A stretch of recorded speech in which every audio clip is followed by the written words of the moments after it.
Kuna Crest, a serrated ridge of granodiorite, defines the eastern side of Lyell Canyon. The meandering Lyell Fork of the Tuolumne River occupies this typically U-shaped glacial valley created by a lobe of the Tuolumne Glacier, the largest of the Sierran glaciers. On the east side of the Kuna Crest was another lobe that merged with the Mount Dana Glacier. They both merged where Tuolumne Meadows is now located, at the base of Mammoth Peak, the northernmost point of the Kuna Crest.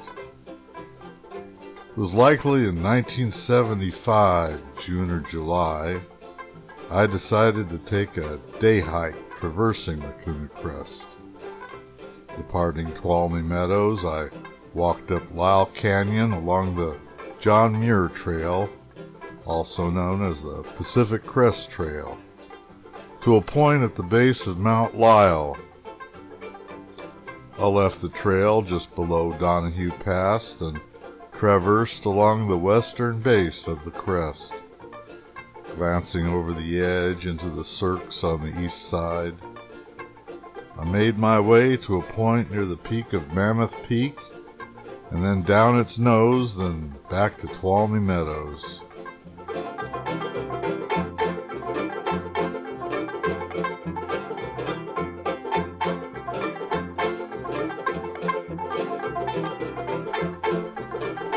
The boundary between the overlying metamorphic rock and the intrusive batholith of Kuna Crest granodiorite is quite apparent in the southern cirques. On the west side of the crest, the boundary continues along the entire east side of the crest, with Helen Lake and Spillway Lake on metamorphics, while Bingaman and Kuna Lakes are on the granodiorite. Of the Tuolumne intrusive suite, the Kuna Crest granodiorite is the most melanocratic, meaning it contains about 21% dark minerals. The many mafic microgranular enclaves is evidence that the magma mixed with other magmas. Mafic, or dark igneous rock rich in magnesium and iron, and felsic, light-colored rocks rich in silicate minerals. Plagioclase feldspar is the most abundant mineral and is generally in euhedral crystals with rare inclusions, thought to be the first phase to crystallize from the magma. The distinguishing feature of the Kuna Crest granodiorite is the presence of anhedral crystals of hornblende, abounding in inclusions of other minerals. Hornblende might have been the last of the mafic primal crystal minerals to have finished growing.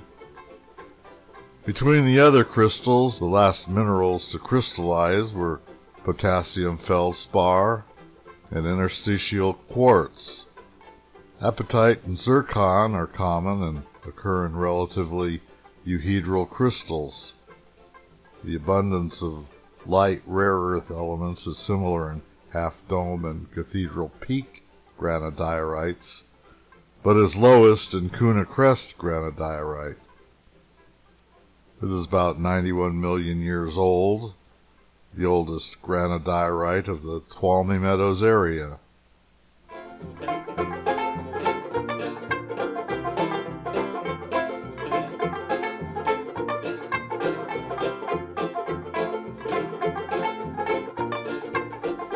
I did not visit Kuna Glacier on this particular hike, but it is worth noting that the saddle between Coit Peak and Kuna Peak is the site of a tragic airplane crash. On June 21, 1943, a B-24E with a crew of 7 en route from Tonopah, Nevada to Salinas, California, they encountered severe turbulence, the Sierra wave effect, and impacted Coit Peak at 12,800 feet above the Kuna Glacier.